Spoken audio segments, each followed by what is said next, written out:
Good evening, ladies and gentlemen. A half hour tonight, we're going to talk about the upcoming days of the Jewish calendar. This Thursday, meaning tomorrow's Wednesday, Thursday, will be a fast day. A fast day means not a day when you run very fast, it means a day when you don't get to eat food. The fast day is called Shiva Asar B'Tammuz, the 17th day of the month of Tammuz.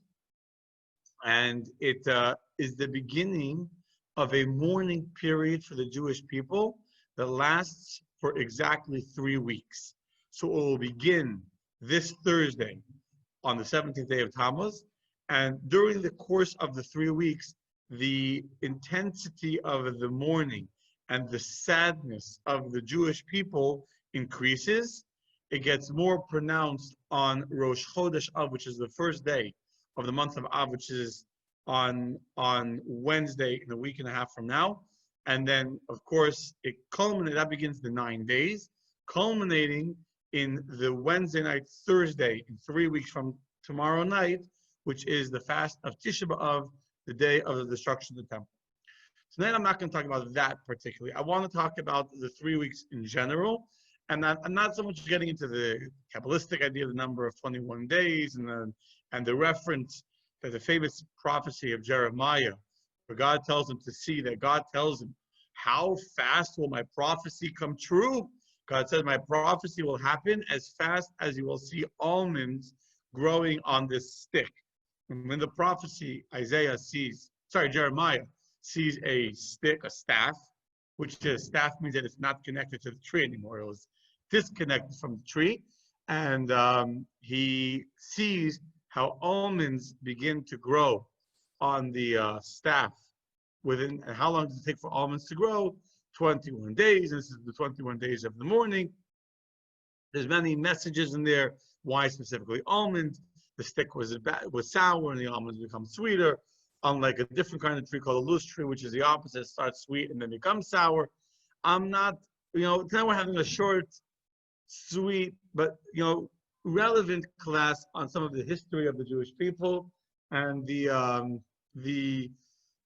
relevance for us today. So the 17th of Tammuz, which is this Thursday, is a sad day for the Jewish people for a number of reasons. The first reason is actually nothing to do with the destruction of the temple, even though that is the image you see behind me. The first thing that happens is Moshe Rabbeinu, when Moses comes down the mountain on Mount Sinai. You're all familiar with Moses on the mountain for 40 days and 40 nights. When Moses comes down the mountain, what does he see? He sees the Jewish people worshiping a golden calf. And when Moshe sees that, what does Moshe do? He breaks the tablets that God had given him. I'm not going to go through the whole calendar, explain the 40 days, but if Shavuot was on the 6th day of the month of Sivan, he went up the mountain on the 7th day. That means that when Moses came down the mountain 40 days later, the day on which the first tablets were broken is the 17th day of Tammuz. There were 2 temples that existed in the Holy Land, in the holy city of Yerushalayim. The primary discussion then will be on the second temple. But in the times of the first temple that was destroyed by the Babylonians, the siege of Jerusalem, which began before the destruction of the temple, there was a shortage of food in the temple. It's also everything's a story, right? Is there anything that's not a story? So the Jews were bribing and somehow buying from the Babylonians that were besieging the temple. They were getting a sheep lifted over the walls every day in order to offer the daily korban tam, the daily offering of the temple. And one day the Babylonians tricked them, and instead of a sheep, they put up a pig. And when the pig went over the walls of the holy city, they had no animal for the daily offering. It was not just that they didn't have an animal for the daily offering. There was a certain level of like desecration that happened at that moment, and there was a very, very sad moment for the Jewish people. The third thing that happens is the Torah is translated into 7 different languages. It's considered the burning of the Torah. An idol was placed in the Holy Temple, And then the worst thing of all, which is what we're going to talk about now, is when the walls of Jerusalem are breached by the Romans in the year 69 CE, some say in the year 70 CE. It's a very interesting historical discussion. What year the temple was destroyed? We won't get into that discussion either, but I will tell you the story. And so the second temple, well, before I get to the story. So let me just say some important halachas, just so you know. So therefore, the beginning of the destruction of the second temple, although the Jerusalem Talmud says even the first temple was also breached on that day, but according to accepted Jewish law, since the beginning of the destruction of Jerusalem and of Israel began when the walls of Yerushalayim were breached by the Romans on the 17th day of Tammuz, this begins a 3-week period of national mourning for A, the destruction of Israel, the destruction of our temple, the destruction of our homeland, and B, is the beginning of our exile. So today, we still find ourselves in exile. We still find ourselves suffering in a land that's not ours, in the time where God is concealed, where truth and Torah and holiness is concealed, and we don't have clarity in what's right and what's wrong. And therefore, because of that, in this time of mourning, we mourn the destruction of what was destroyed from us, and also remembering we're still in Galus. Yes, it's true we live in the land of the free, and yes, it's true we have kosher food easily accessible, and yes, it's true that, well, Corona notwithstanding, we're allowed to go to shul until a few months ago. We're allowed to go to shul and pray in peace without, oppression and persecution, but we're still in exile. We're still not home. We're still not in the Beis HaMikdash. We're still not in the temple with the revelation of the Shekhinah, and therefore we're still living in a time of suffering, of illness, of pain, of jealousy, of hatred, of all the ills and ailments of exile, and therefore the mourning period, reminding us of our suffering, begins this week, Thursday.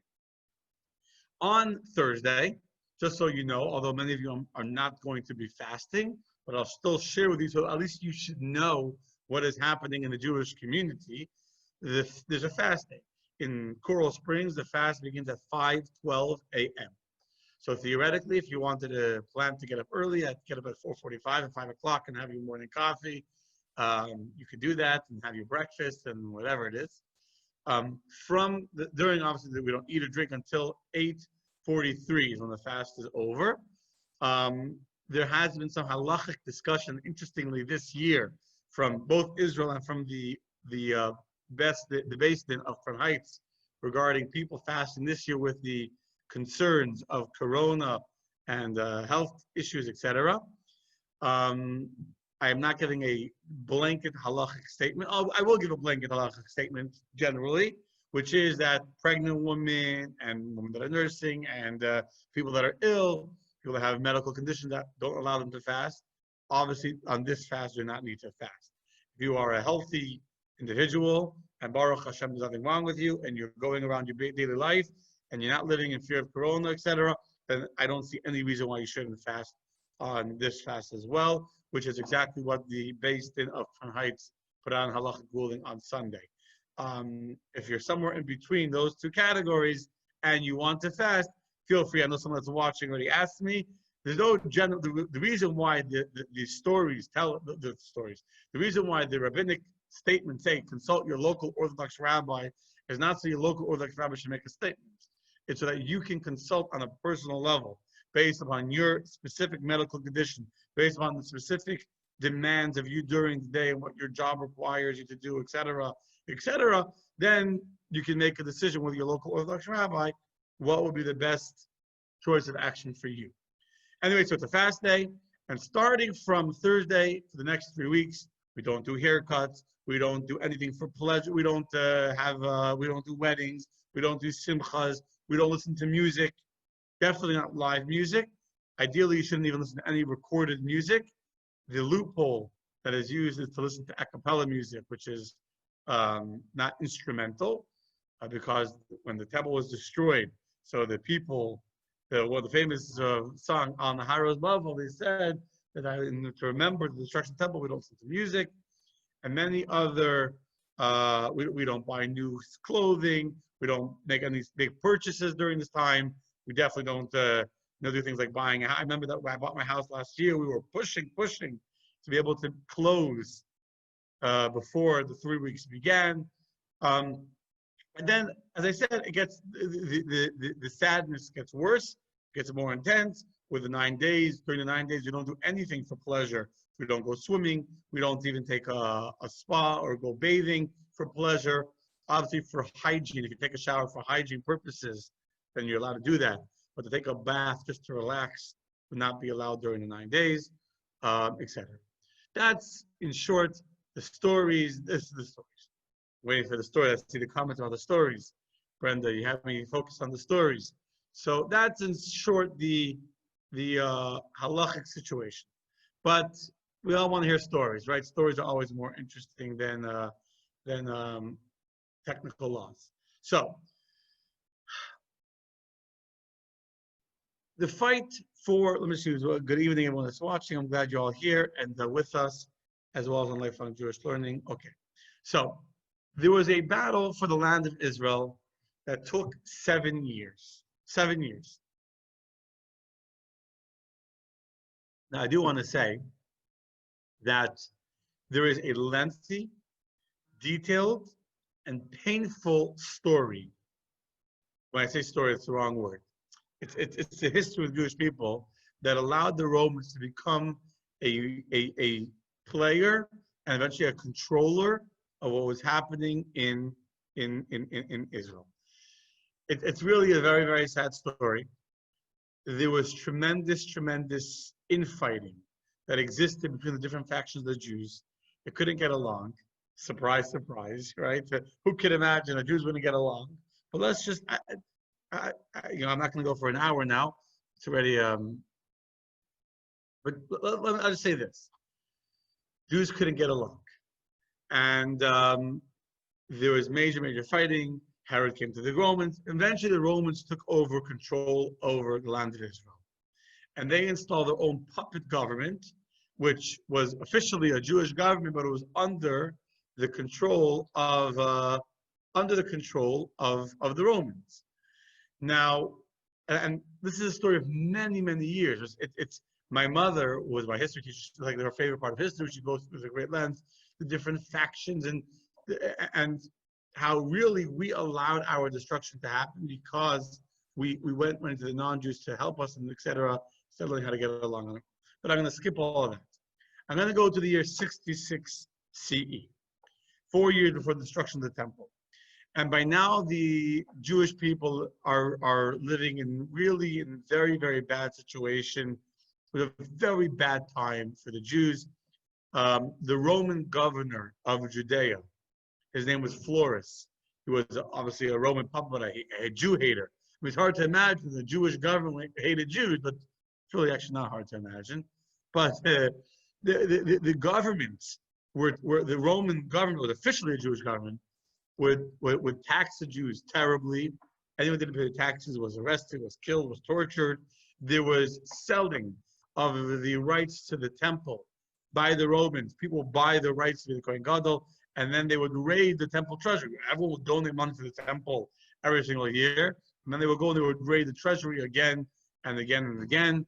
There were a number of small little riots. There was tremendous upheaval and unrest in Israel. There was a number of small little riots, and the Romans started to send in more and more troops to quell the riots that were happening. There was a famous one where in Jerusalem, where 3,600 Jews were killed by the Roman troops, and eventually they were able to push the Romans out of Jerusalem. And this is really the beginning of our story in the year 66 CE, where the Jews had enough is enough, where there was terrible oppression of the Jews by the Romans, and where eventually they revolt and they started to take back their land and to fight for independence from Rome. Now, obviously, Rome did not like this, needless to say. That's not how countries worked back then, where you say, oh, you don't like it, let's back off. The Roman emperor at that time, his name was Nero. and he was sure they would not. He didn't understand that the Jews were rebelling, not because they were fighting Rome as a Roman entity. They were fighting the oppression of the governor, Florus, who was literally a Jew hater and a Russian, a wicked man who was really destroying Judaism there. And so he sends, again, there's a lot to the story, but the point is the Jews didn't do a good job communicating with the Romans. The Roman emperor thought that the Jews were rebelling against Rome himself. And so the general Vespasian is sent with 60,000 Roman soldiers with the most advanced weapons they have to go and to quell the revolt. Now, by the way, Vespasian will eventually become the Roman emperor. And again, there's many stories, needless to say. And his son Titus will be the one who will take over his father as the general who is fighting the war against the city of Jerusalem and really against the Jewish kingdom and the Jewish rebellion against the Roman Empire. And when they will, and Titus, it's a 4-year war from the year 66 until the year 70 CE. When Titus will eventually take over, he will destroy the temple. He will blaspheme against God. He will, make fun of God, and he will end up suffering a very painful death on his own. During this time, you have the famous story of Kamsa and Bar Kamsa, a very sad story where basically, again, it's the same theme of Jews not getting along.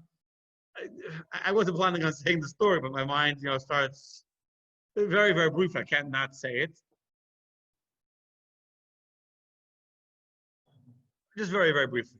Kamsa and Bar Kamsa had there was 2 men that had a big fight. Well, but you know what? I am going to say it. Because at the end of the day, the story is actually very important for us because we're actually experiencing this in America today.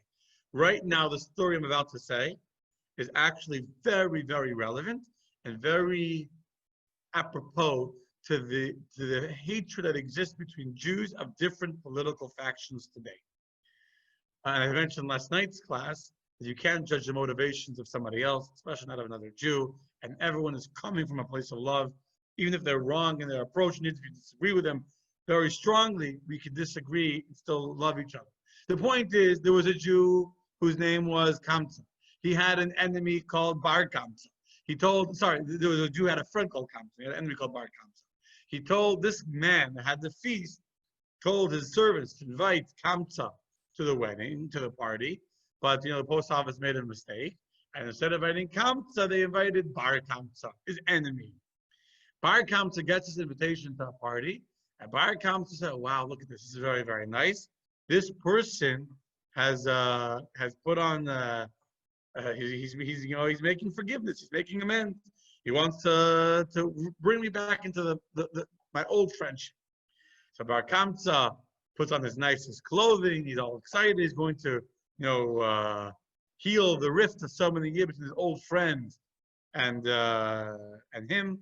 He comes to the party, and all the who's who of Jerusalem society was there. The rabbis were there, the big machers and knackers were there, and Bar Kamsa walks in, and the host says, "What are you doing here? Get out of my house right now." You can imagine the shame. Imagine that you just came and you had all these hopes of being welcomed and being reconciliation. And instead of that, what happens? Get out of my house. Publicly humiliated, publicly embarrassed. It was terrible. And because of that, Bar Kamsa was very, very embarrassed. He says, "Please don't embarrass me. I promise I will pay for whatever I eat and drink. Just don't embarrass me and kick me out in front of all of these guests." And the host starts screaming aloud and says, "Get out of my house." Absolutely not. So then he says, "I promise I will pay for half of the party. Just don't kick me out." He says, "Absolutely not."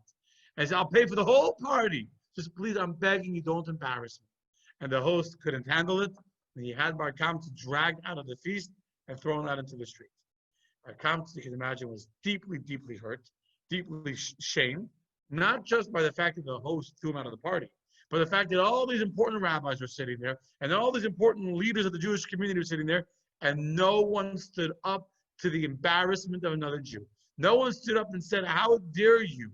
How dare you throw someone out of a party like that and treat him with such hate and callousness. He came to make amends. He came to say he's sorry. And so because all these rabbis were there, and they allowed a Jew to be embarrassed without standing up to him, he said, I am not just going to take my revenge against the host. I'm going to take my revenge against the entire Jewish community, and I'm going to slander them to the Emperor Nero. Bar Kamsa travels to the Emperor Nero, and he tells him the Jews are planning a revolution against him. So when this whole story is already starting, so I'm going to prove to you that they're fighting you. So send an offering, send a korban, an animal to be offered in the temple, and you'll see that they will not take it.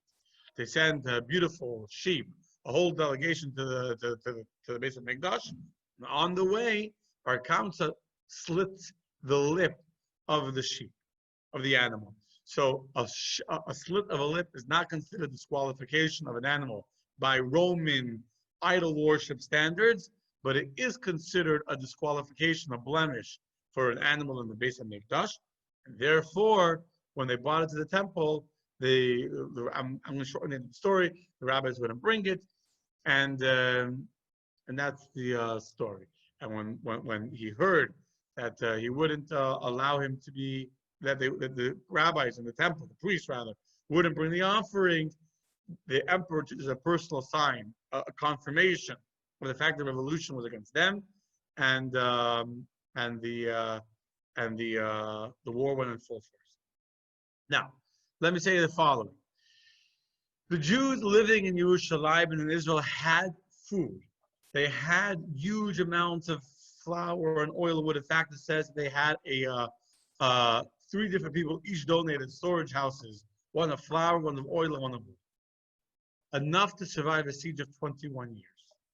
However, there were Jews, they were called the zealots, hotheads. You can imagine, just like today, there are those that were activating and agitating that we cannot surrender to the Romans and allow them to take control of us again. Because look at the oppression that we had suffered under Roman rule. We need to fight to the bitter end. Now, the leaders of the Jewish community, the rabbis, who are the more moderates, as usually happens, they said, listen, you're fighting Vespasian, he's with 60,000 men. We don't have a chance, a small Jewish nation, against such a large army, we don't have a chance. We have to make peace with them. We're going to save a lot of lives. The zealots refused to agree. Not only that, but by the way, within the zealots themselves, there were many different factions that even they couldn't get along. The more zealot, the more fanatical you are, the more there's all these different groups. And there were the zealots, and there were the Sakari, based on the rabbis. I don't remember off the top of my head. Yechanan, I think Sakari was his name. But there were many different groups, and they each fought. Shimon and Sakari, they fought against each other, and it was the civil unrest, the civil war that was happening between the Jews themselves. The outright war and fighting that happened was truly terrible. So Vespasian is here with the army, and he knows that Rabbi Yochanan and Zakkai believe the Jews wants to make peace, and he's heard rumors the Jews are going to come, the rabbis are going to come and make a peace treaty, and yet they never come. Why not? Because the walls of Jerusalem were controlled. So I don't have a map in front of me. I was looking when I didn't have time to find one. But basically, in Jerusalem, you have an upper part of the old city and a lower part. So you have the temple, which is higher up, obviously, and you have the lower part surrounding the valley. And the rabbis were in the higher part of Jerusalem, but the actual walls of the old city of Jerusalem, so in the temple times, was controlled by the zealots. And the zealots would not allow the rabbis out to go meet with the Romans to make peace. Came Pesach of the year 70 CE. Many Jews came to the city of Yerushalayim, to the temple, in order to bring the Pesach offering, to celebrate Pesach in the city of Yerushalayim. It's always the busiest time of the year. Huge amounts of pilgrims came to the city of Yerushalayim. The zealots that were controlling the outer parts of the city let all the Jews in order to go into the base of Mikdash. And then you had the Sakari Shimon ben Giora was his name. He was controlling the lower city and parts of the upper city. Then you have the zealots. And basically, so the zealots, not Shimon Sakari, but the other group of zealots, opened up the gates of the temple so that the Jews could come in. But Shimon and Ben Guria and the other, like hard-headed, they call the Sakari, they were the fanatics of the zealots. They actually dressed up. They came into the temple, into the part of the city that was controlled by the moderates, by the rabbis, and they came in pretending to be Jews coming to offer sacrifices, and they also entered. And once they were inside by the temple, where all the priests and the rabbis were, they took out their swords that they had hidden inside their cloaks, and they began to kill the moderate Jews that were protecting the temple and the upper city, where the rabbis were in charge, as well as many of the visiting Jews. And because they were in the temple and they didn't want to make a panic amongst all the Jews that had come to visit, the moderates did not fight back. And basically, Elazar ben Shimon's faction was wiped out, and the entire city of Yerushalayim fell under the control of the zealots that wanted to make war against the Romans. So Titus, I might feel also snuck out of the city, but that's another story. Titus now has already taken over from his father Vespasian. This is again after 4 years. So we're shortening the story a little bit. Titus realizes the Jews are not coming to make peace. He understands that that no one's coming. By now there's a huge, he also saw all the Jews going into the old city, into the city of Jerusalem. Different than what it is today. But he saw the Jews entering the city of Yerushalayim, which is under siege. Oh, sorry, which wasn't under siege then. And he realized now there's all these Jews there. He thinks that they're preparing for war. And so Titus begins an act of warfare and lays siege to the city. And so now you have in the city, not only all the Jews of the city that are there, and without their resources, because as I said, I don't know if I said it, but the zealots burned down I don't think I said it.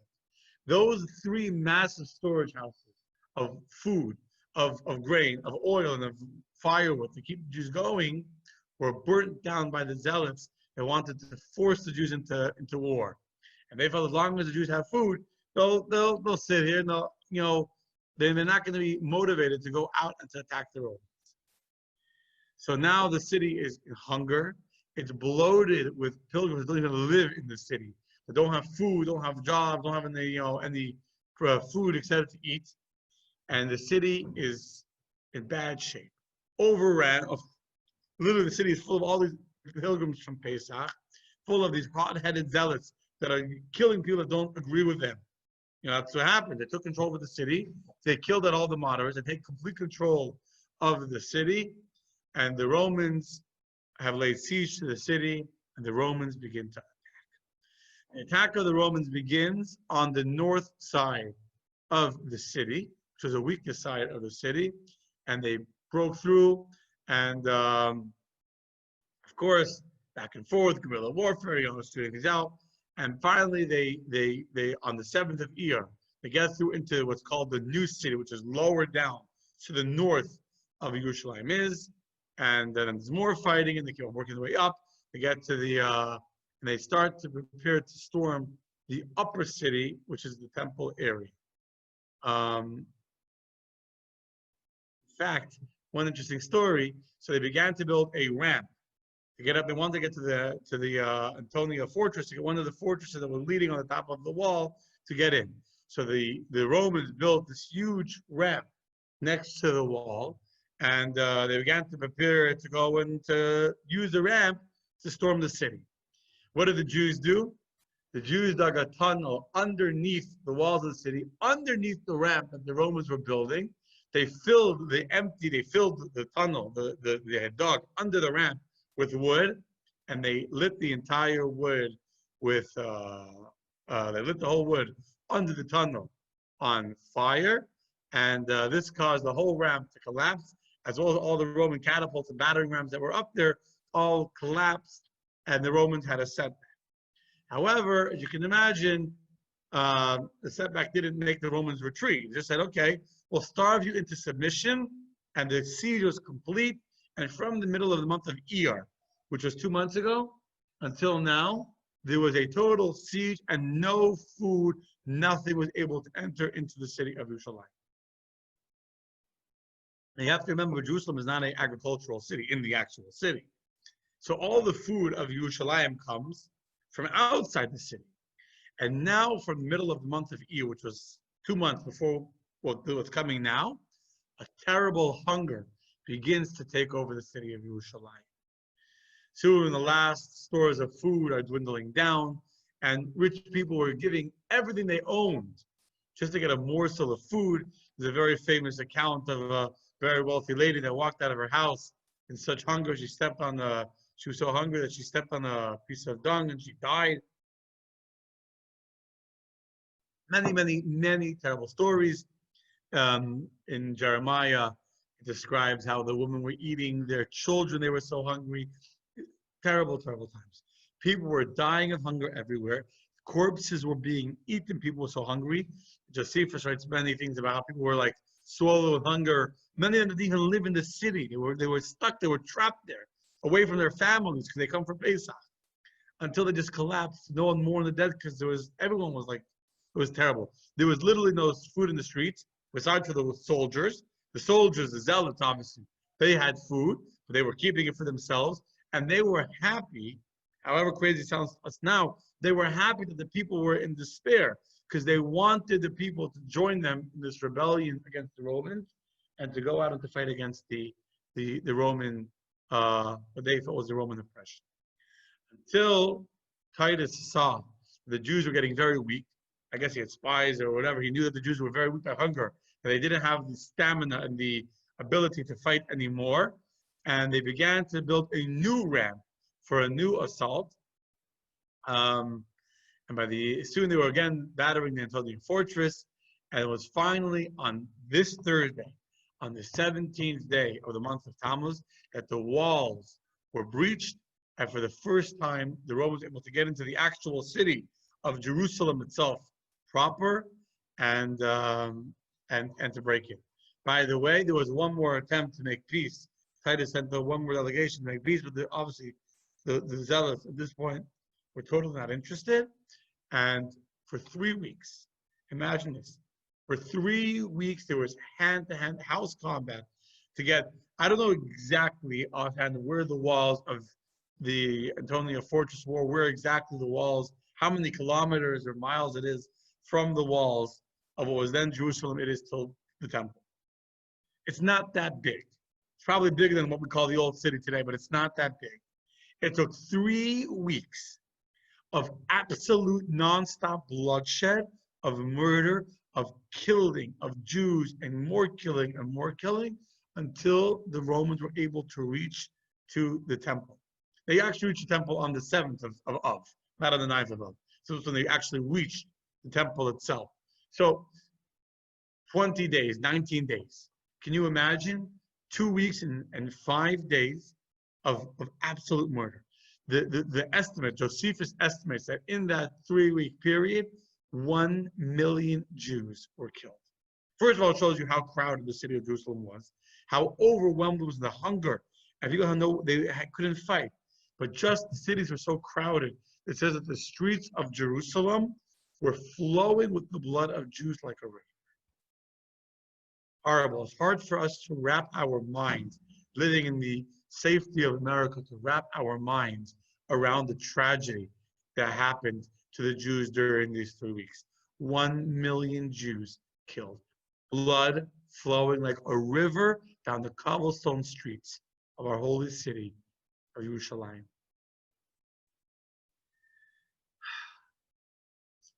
The 7th of Av, I still have the 3 weeks, but the end of the story, the story's not over actually. The story will only end when the third temple is rebuilt. But the end of the story is that on the 7th of Av, they finally reached the actual temple itself. And according to Josephus, Titus actually did not want to burn down the temple. He wanted to make it into like a monument of their power, and that it will reflect on the Roman glory.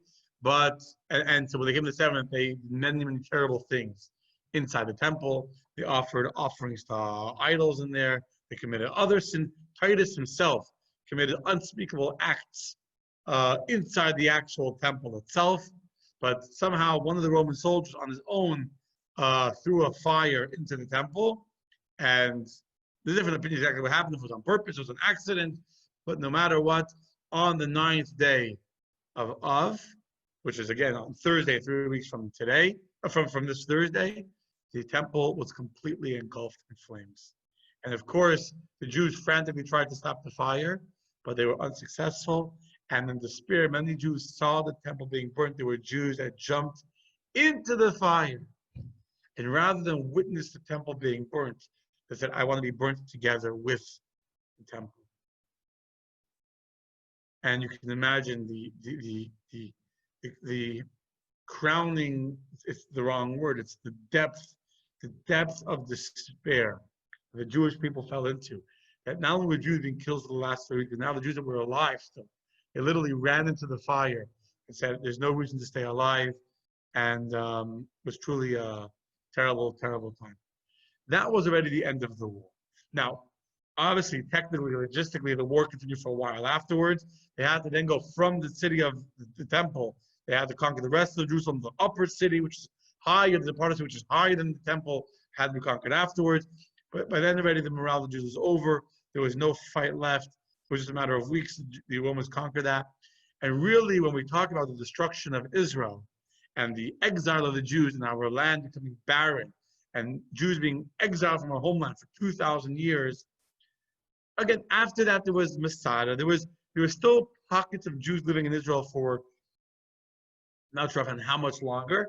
The most famous resistance after the temple was Masada. It was really the only main resistance was in Masada. But Masada was really more of a, I don't say a token resistance. There was never a hope that from Masada we would reclaim and rebuild Israel. The temple, the glory of the Jews, our central meeting place, our home where we came together as a nation to pray to God and to be united as one people, have been destroyed. And that was really the end of our time in Israel until now. So anyway, this is the story in brief, the historical part. There's many other dimensions, but the historical part of the story of the suffering that took place during the destruction of the second temple, from when the walls of Jerusalem were breached by the Romans on the 17th of Tammuz, the 3 weeks of mourning that follow. In Hebrew, they're called the Vein HaMetzarim, the time in between the straits, the narrow place between the suffering of the 17th of Tammuz and the greater suffering of the destruction of the temple, the burning of the temple, 9th of Av. These 3 weeks are a sad time for the Jewish people. It is a time that we refocus our attention on the need for the coming of Mashiach. We refocus our attention on our desire to once again behold the glory of God returned to our crown jewel, to Zion, to Jerusalem, where once again we renew the cry, the scream of our souls, Ad Masai, O God, how much longer can we be in exile? How much longer can we suffer? And all the suffering, and the suffering is only getting worse. It's only getting worse. And so the next 3 weeks, beginning on Thursday, are a time when we focus our attention on the need for the Jewish people to be redeemed with the coming of Mashiach. My friends, good night. Laila Tov. God bless you all with health, happiness, most importantly, coming of Mashiach and the end of our suffering very, very soon.